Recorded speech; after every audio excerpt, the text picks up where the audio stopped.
Hello and welcome to another great episode of Empire Sports Talk. I am your host, Roman Gennaro.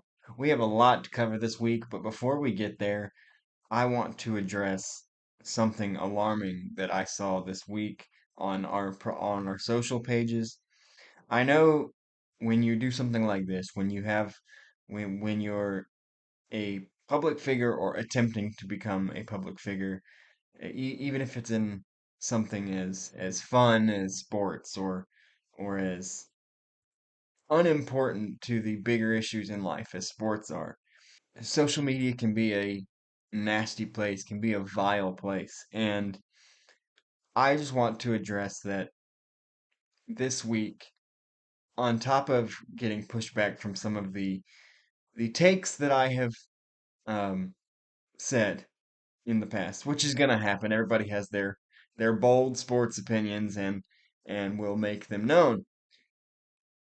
I've also received some comments that had nothing to do with what the clips or videos that they're attached to are relating to, but instead saying things about me or my guest or something that has nothing to do with the sports that we're talking about.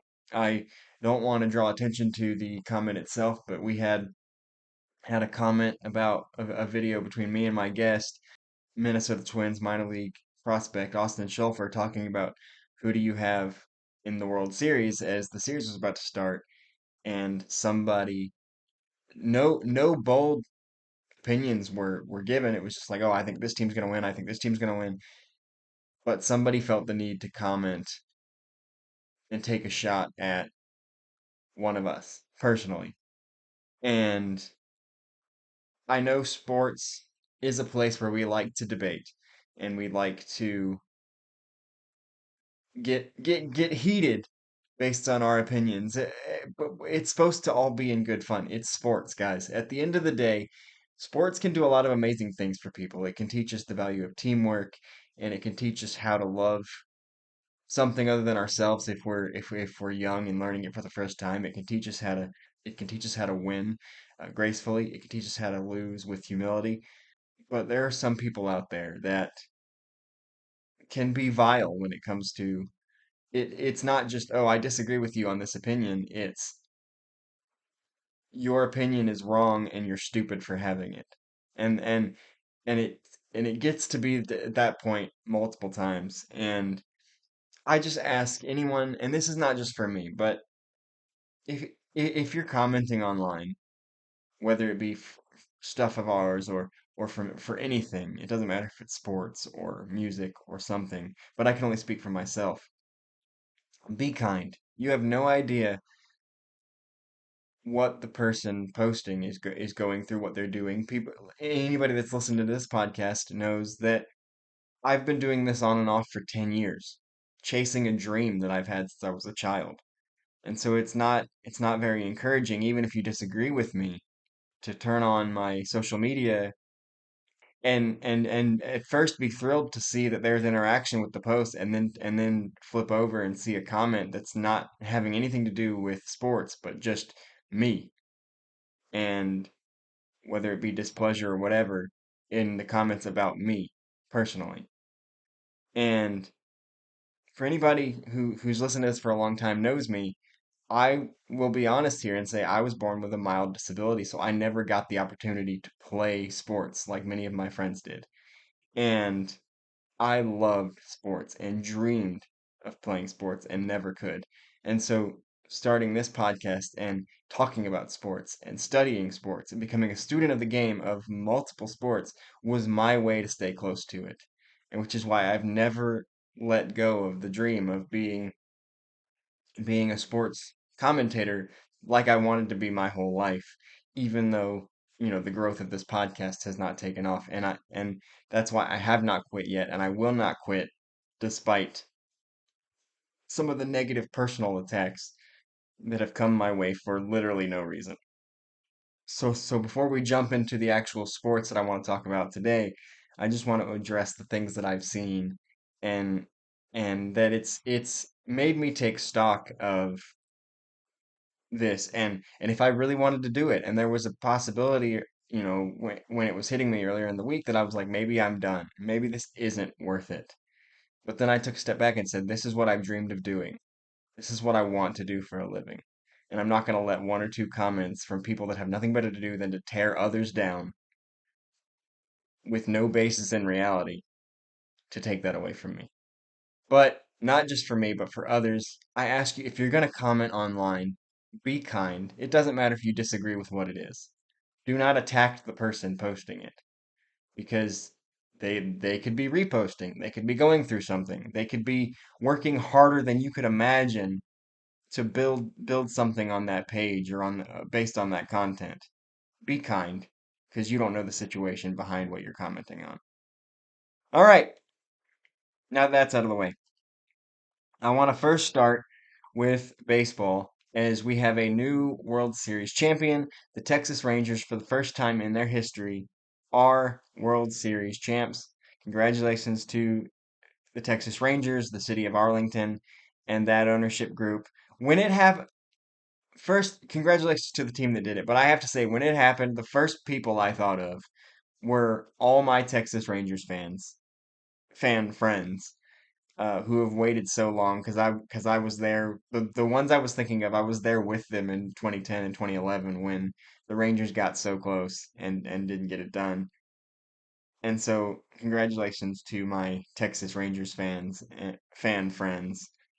And also, I thought of Ron Washington, the manager of those teams that got so close and didn't get it done. And then he became a third base coach and he finally won a World Series with the Braves. And I thought about him and it just it felt like it was redemption for those teams as well as for the team that actually won the title. Um, so it was great to see that, and it was a historic run for this Texas Rangers club in many ways.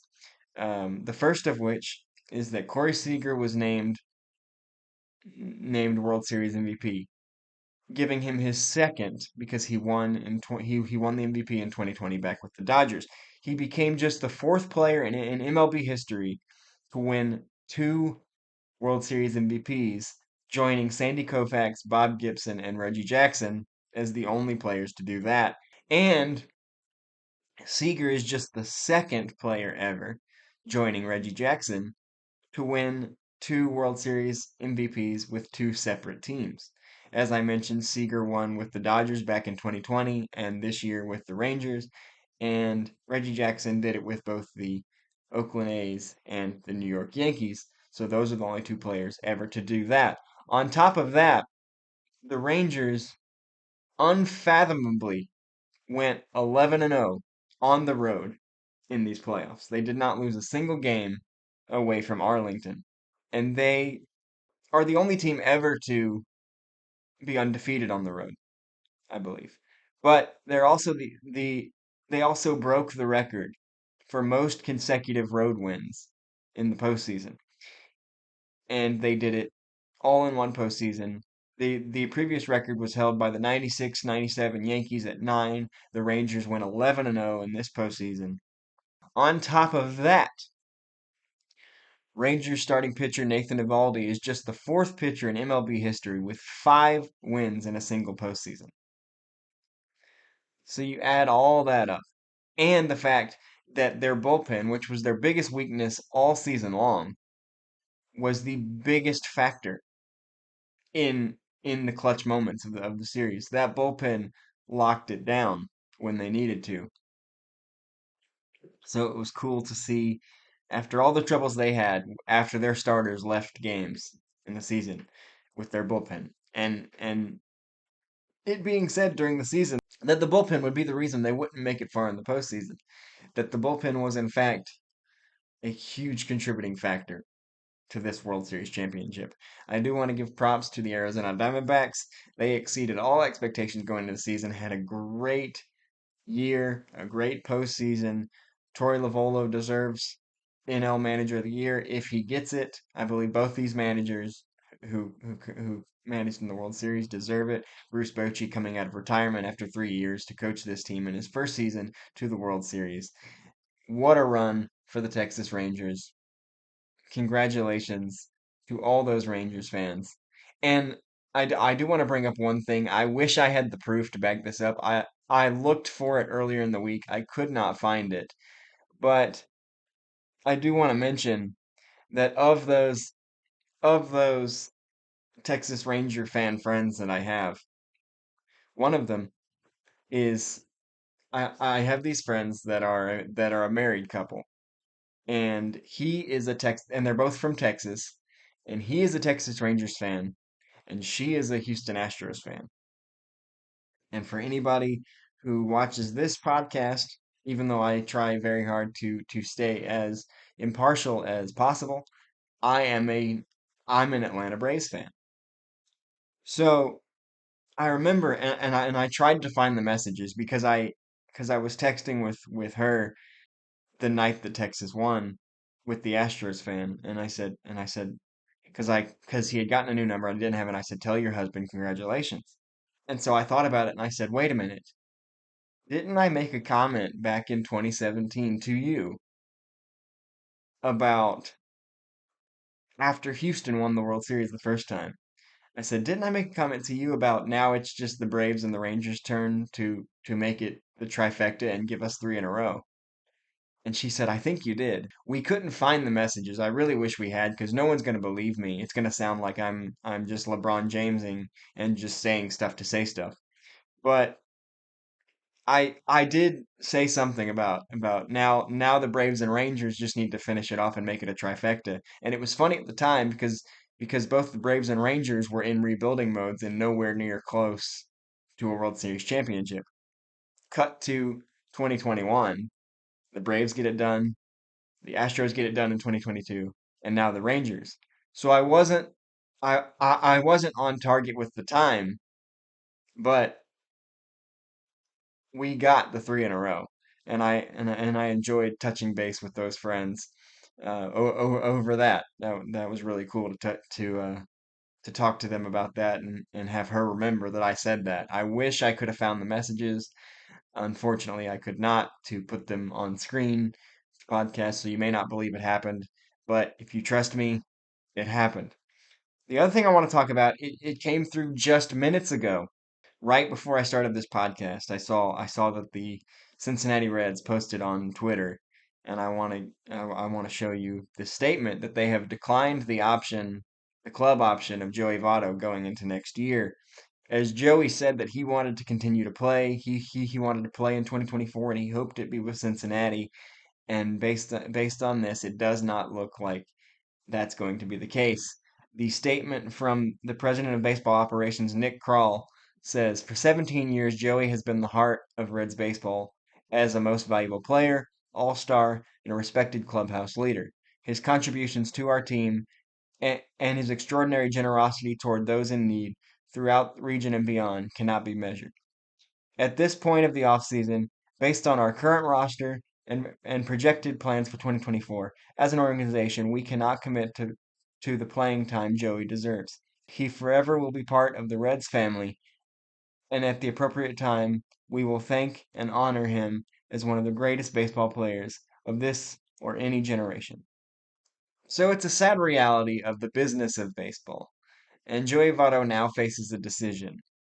He can retire a Cincinnati Red after 17 seasons, or he can continue to play with a different organization. I, for one, would hate to see Joey Votto in a different uniform. It would look too strange. It would be similar to some of the ones we've seen, Joe Montana in a Chiefs uniform, or Tom Brady in a Bucks uniform, even though he won a championship, Peyton Manning in a Broncos uniform, King Griffey Jr.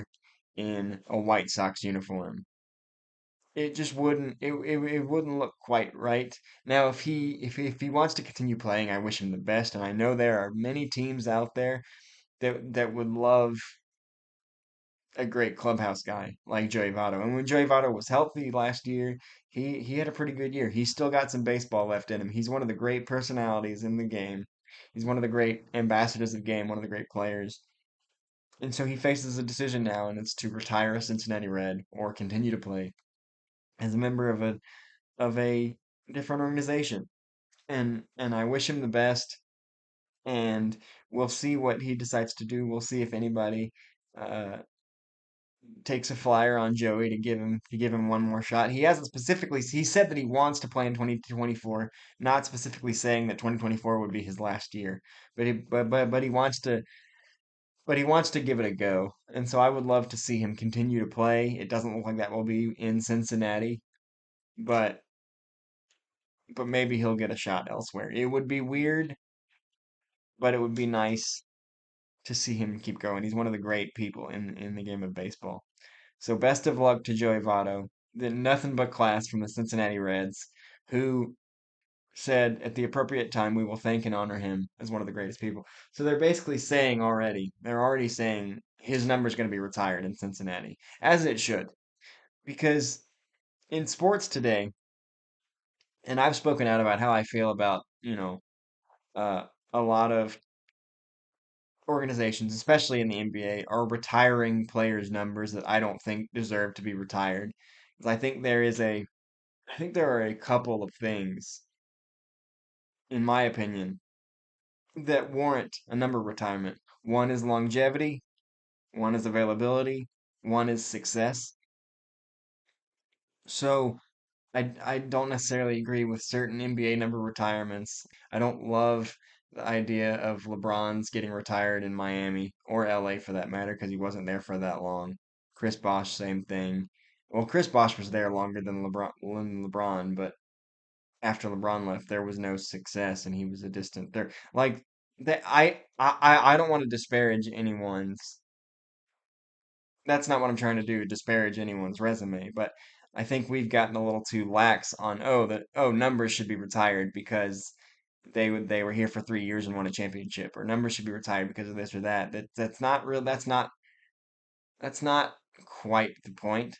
But Joey Votto was there for some good years, and he was there for a lot of lean years in his prime when he could have chased a ring. And instead, he honored the team that drafted him. He honored the city that he loved playing for. He decided to stay.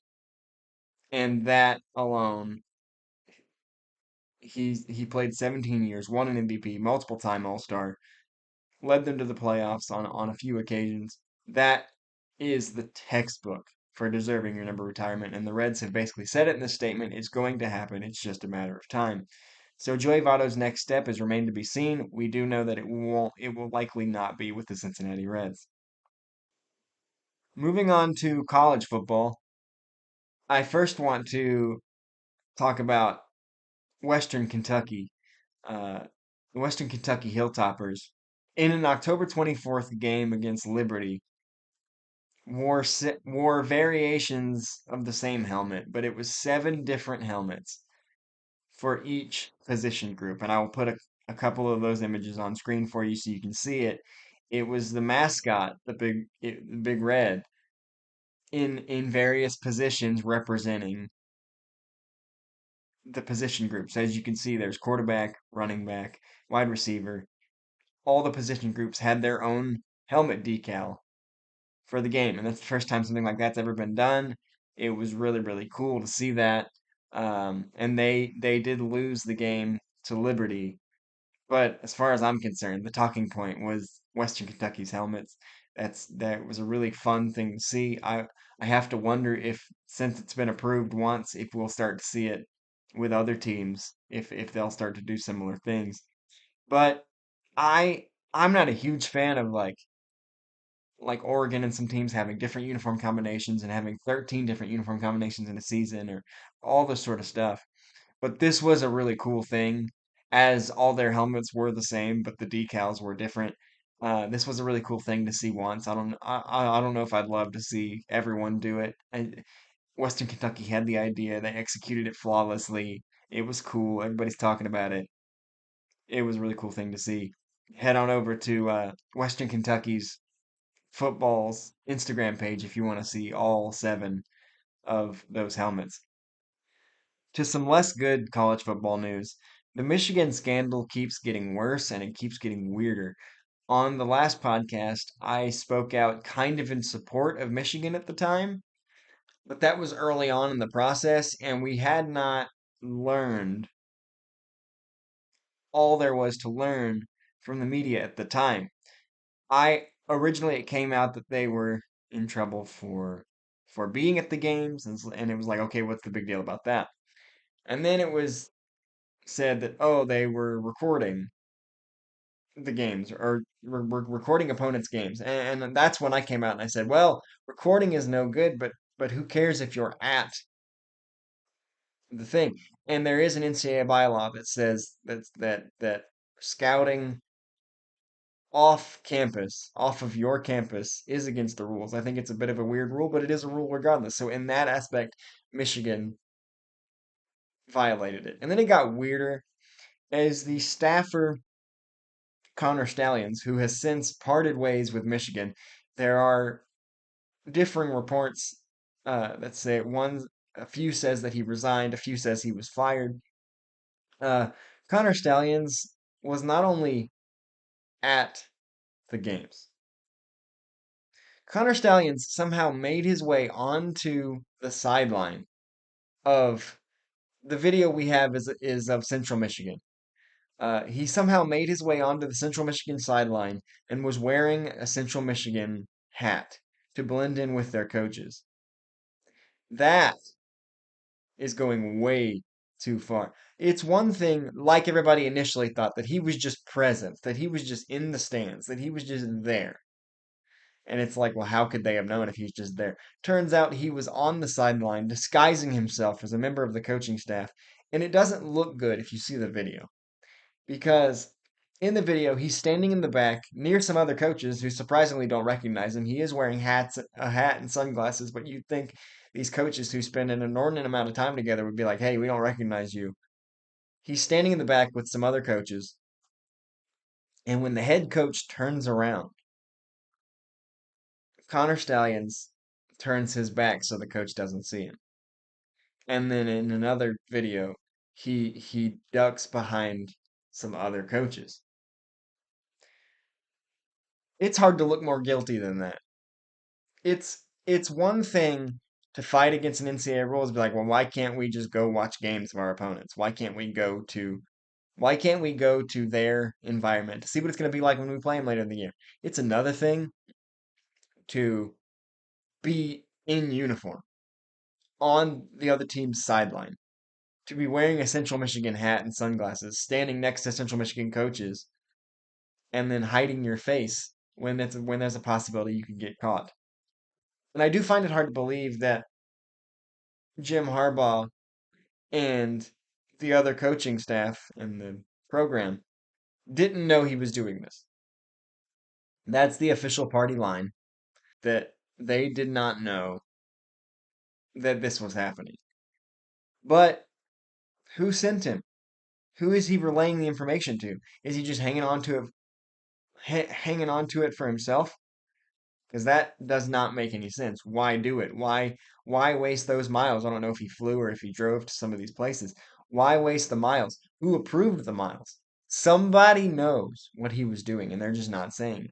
I don't think anyone believes that Michigan had no knowledge that Connor Stallions was doing this. I think their only option was to part with him, and they did. But I find it extremely hard to believe that they had no knowledge that Connor Stallions was hiding in plain sight on the sidelines of opponents. So undoubtedly, Michigan will be penalized for this. It remains to be seen. Many coaches and people in other organizations in the NCAA are calling for their heads, calling for severe penalties. With one Purdue coach saying, just look at their record over the last couple of years. Uh, it's markedly better than the years before. Now you could say, well, yeah, they have Blake Corral and JJ McCarthy. JJ McCarthy being one of the front runners for the Heisman, but it's hard to look at all this and not see something severe coming. What's going to be interesting is if Michigan finishes the year with a chance to get into the college football playoff, is the committee going to preemptively be tempted to hold them out because of this? Because if they go on to win the national championship, that national championship would likely be voided soon after. The the head of the college football playoff committee has said that they view this as an NCAA issue and not as a college football playoff issue. So it does not sound like they will let this situation factor into the rankings at the end of the season. But it is something interesting to keep an eye out for. Moving on now to the NBA. The biggest story over the last week or so as the NBA season has tipped off is that James Harden, after all his hemming and hawing and complaining and belly aching and all the sort of stuff, got his way. He's in Los Angeles with the Clippers, along with PJ Tucker and another player. And the Sixers got a lot of picks in return and a couple of players as well. It sets a bad precedent. And I know this is something happening more and more in sports, but it sets a bad precedent when a player can just complain and whine and throw tantrums and decide not to show up to practices. And then you trade him to the one team that he said he wants to go to. That's a bad precedent because now it shows all other professional athletes, oh, all we have to do is be a nightmare and they'll give us exactly what we want. I understand LA for not wanting him in the locker room, for not wanting him around them. They even told him like he was willing at one point to come back and play at the beginning of the year and they said don't bother traveling with us. So they had had enough. But what I don't like is that they traded him to the one team he wanted to go to. Trade him trade him to the worst team in the NBA. Send him to NBA purgatory. He doesn't deserve good faith at this point. So it sets a really weird and a really bad precedent in the NBA that Harden was able to just be an absolute nightmare and get exactly his way. And you know who I feel bad for most is PJ Tucker.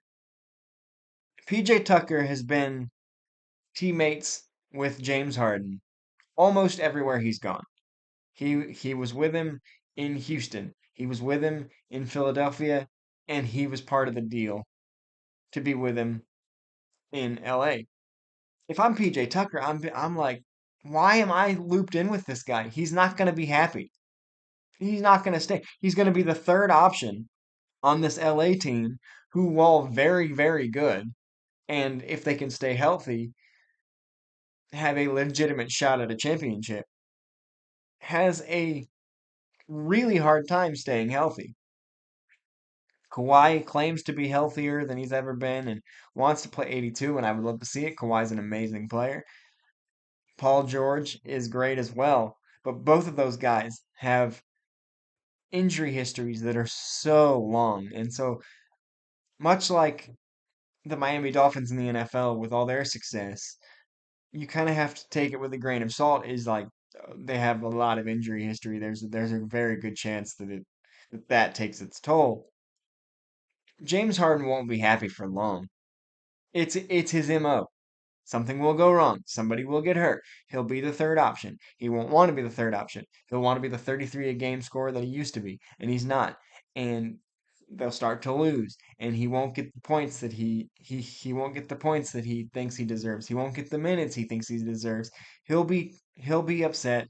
He'll go public with his displeasure, trying to force his way onto another team. It will happen again. It always happens. It's happened four other times at this point, with the exception of the trade from Oklahoma City to start his career. Everywhere he's been, the Rockets, the Nets, the Sixers, and now the Clippers. And I count the Clippers because he made a lot of noise to get there, and I don't imagine he'll just be silent now. He has made a significant amount of trouble and noise to get his way, to get out. So I don't foresee this ending any other way. He'll be there a year and a half, maybe a couple of years. Maybe they win a championship. Maybe they get close, and he'll realize I don't want to be here anymore when Paul George gets hurt or Kawhi gets hurt or one of them gets traded or Russell Westbrook takes too many shots or whatever the case. Mark my word, James Harden will be unhappy and we will be right back here before we know it. The NBA in-season tournament has started, and I'm not gonna lie, I like it. I didn't know how to feel about it when it first started. I know that the NBA is trying to give more relevance to some regular season games. I don't know if an in-season tournament is the answer, but it's a decent start.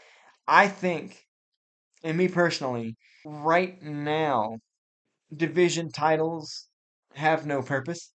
In in football and in baseball, division titles really matter. Really, really matter. And you actively have to try to win your division to make the playoffs. There are spots for every division winner and a couple of wild cards. That's the way that baseball and football works, and it puts importance on those division games, those division opponents, getting that division crown. There are a lot of NBA fans, casual and even diehards, that can't even name the divisions of the NBA. Can't even name who the winners of those divisions were for the last several years. I think the NBA needs to revamp the playoff system. I already think there's too many. I think the playoffs are for the best of the best. It's for the best teams of a given year. And the NBA right now, if you include the play-in teams as playoff teams, 20 of the 30 make the playoffs. 20 of the 30. That's not best of the best. That's just almost everyone. And only the worst of the worst are kept out. That's the opposite of the way it's supposed to be. There are great teams that miss there are really good teams that miss the playoffs every year in every other sport. The NBA is just like bring on everyone. But I do think this in-season tournament brings a little of excitement to the situation. I would like to see them kind of push it back a little bit. I think it's too early to start it because the season just started. So you're still going to have the excitement of a new season. Where things kind of start to get a little bit stale is like that Christmas to February, like the mid-season period of time. And I think that's where it could be more useful. Now, the games are single elimination, which provides a lot of excitement, but they're not back to back. The first play-in games, or sorry, the first in-season tournament games were this is Saturday when we're recording this, were and yesterday and Thursday, I believe. And then it's a while before the next round. It's not a consecutive tournament. So it might be a little confusing to keep track of it when it's an in-season game and when it's not. But like I said, I would like to see it happen more towards the middle of the season, maybe right after the All-Star break would be really cool because you all your players would be fresh, all your players would be ready to go. It would give some juice to kind of that lull period of the middle of the year, between the All-Star break and the playoffs. I would like to see it be more to the middle of the year and maybe put the games kind of closer together. I know that'd be hard to do because if you can't predict who's going to win those single elimination games, so you don't want the teams that lose to be sitting around for 6 days while the tournament ends, and it's hard to be like, "Oh, we'll just continue with your regularly scheduled games after you're eliminated." Well, what if your next couple opponents are still playing? So, I get why they probably need to space it out a little bit. But all that to say, I would like to see it be more in the middle of the season because you're still dealing with the excitement of it being a new season. So I think it's still a little too early to be like, and we're playing an in-season tournament. So I'd like to see them move it back a little bit. Maybe they will in the future. We'll see how this goes. They did unveil new NBA in-season tournament courts specific to these games, and they're pretty cool. They are a bit much for me personally. It's a lot of color where there doesn't need to be that much color. I do like the trophy behind the logo, much like the NBA used to do with the NBA Finals, and I believe they're going to start doing it again. I hope they do. They need to. That's when it was at its best. But the courts are still cool. For me personally, a little too much flash, a little too much color. But people love them, and I understand why. So I think I wasn't sure how to feel about it at first, but I think this is a really, really cool addition to the NBA season. like I said, I would like to see it pushed back a little further into the year, maybe right after the All-Star break would be ideal for me because you have to get because then everybody would be rested and ready to go, and then it would give a little bit of a ramp up into the playoffs, a little of excitement into that middle of the year kind of lull um, that some sports have. Speaking of the NBA having 30 teams, NBA expansion has been talked about for years now, but we didn't know when it was going to happen. We now have an idea because Adam Silver announced that the NBA expects to expand to 32 teams once the new media rights deal is finalized. The current agreement expires in 2025, so we would likely see that expansion happen in 2026. And currently, Seattle and Las Vegas are the front runners to get the new franchises. Seattle was a given. We knew they were coming back because people have been waiting for them to come back since they first went away in 2000. And I know there was a lot with stadium issues and everything. So they had to go to Oklahoma City. I originally when that happened thought it was reactionary because New Orleans had been displaced there for a season and the fans loved it. And I thought, oh, of course they loved it because they've never had it before. But Oklahoma City has sustained the franchise and shown that they really love the Thunder and they deserve to have a franchise in the NBA. But I think this news just makes, for the most part, it doesn't really matter who the second team is. I think NBA fans are just glad to see the Sonics return. And I know I am. I grew up a huge Gary Payton fan, one of my favorite all-time players.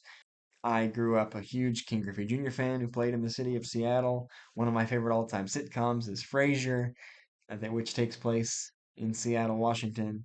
So, all that to say, that's all random. But all that to say is that I would love to see the Seattle Supersonics make a return, and it looks like 2026 is that return. Moving on to the NFL, specifically the Las Vegas Raiders, who made headlines this week when they fired both their head coach, Josh McDaniels, and their GM to start new. Antonio Pierce, the linebackers coach, is going to be the interim head coach going forward, while Mark Davis actively has to make the most important head coaching hire of his career. But what I want to talk about is when Josh McDaniels was hired, many people thought, oh, he won't work with Derek Carr. Turns out he didn't really. And then they thought they were like, oh, Derek Carr is the problem. Let's get rid of him. And while things aren't going super in New Orleans, it's people are starting to see like, oh, it wasn't him. It wasn't him. The person you have to feel for in this situation, Raiders fans, of course, and the players on that team. But you have to feel for Devontae Adams because I want to look at kind of what's gone on with Devontae Adams here, and he's expressed his displeasure with how he's used in the offense before McDaniel's firing, and now how he would like to play somewhere else, and you can't blame him for that. But first of all, Devontae deserves better, and I'll get to the Raiders organization in a minute.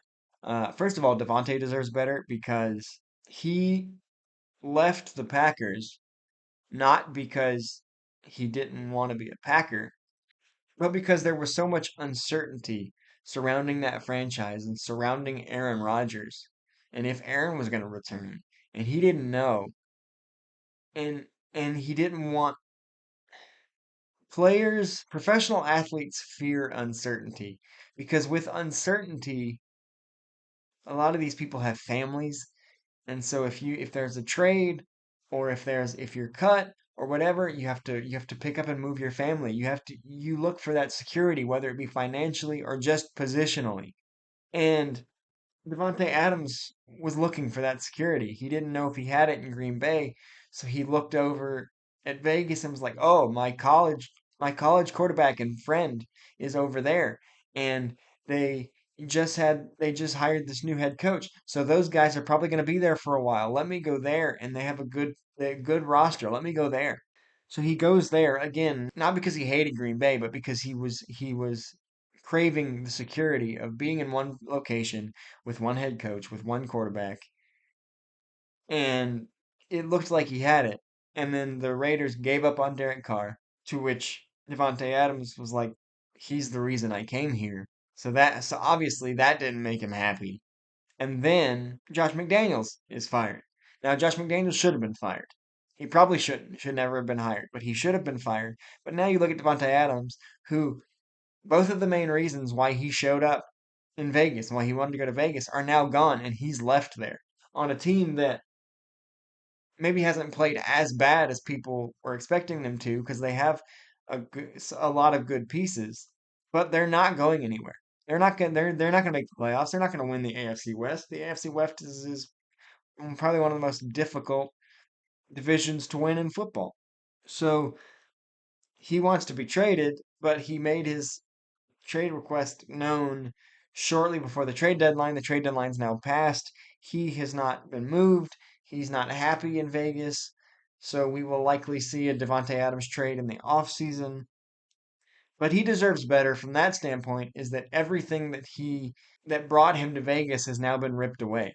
All the security he was looking for has now vanished. And so obviously, and I don't think anyone blames him for being unhappy in the situation. But now I want to go to the Raiders specifically. And this franchise deserves a lot better. The move from Oakland to Vegas, withstanding, which that is enough turmoil in its own right, because you're if you're in Oakland, your team left, you know, and that is what it is. But now, former Raiders owner Al Davis died in 2011, and his son Mark took over the franchise. Since 2011, Antonio Pierce, who is the new interim, as I mentioned, is now the eighth head coach in 12 years. So that is not at all the stability that Devontae Adams thought he was getting. Eight head coaches in 12 years. On top of that, back in 2021, when John Gruden was fired for his scandal, Rich Bisaccia took over the head coaching duties on an interim basis. And with all the drama with John Gruden, all the drama with Henry Ruggs, Rich Bisaccia managed to make the Raiders a playoff team that season. Not only a playoff team, but they played a playoff game against the Cincinnati Bengals, who would go on to make the Super Bowl in the AFC that year. And they played them well. It was a close game. But for whatever reason, Mark Davis couldn't move on from him fast enough and hired Josh McDaniels instead. And now here we are. On top of that, since Mark Davis took over in 2011, the Raiders have only had two playoff appearances, and they haven't won a game. One of those appearances was Rich Bisaccia.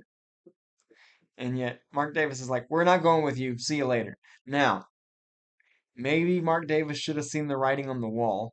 Maybe Rich Bisaccia will get a second chance now that his replacement needs to be replaced. If I was Rich Bisaccia, I'd say no thanks. You cast me aside once, I'm not going to let you do it again when a newer, shinier toy comes along. Now, maybe Mark Davis should have seen the writing on the wall when Josh McDaniels was once up for the Colts head coaching job, accepted it, and turned it down pretty much immediately after.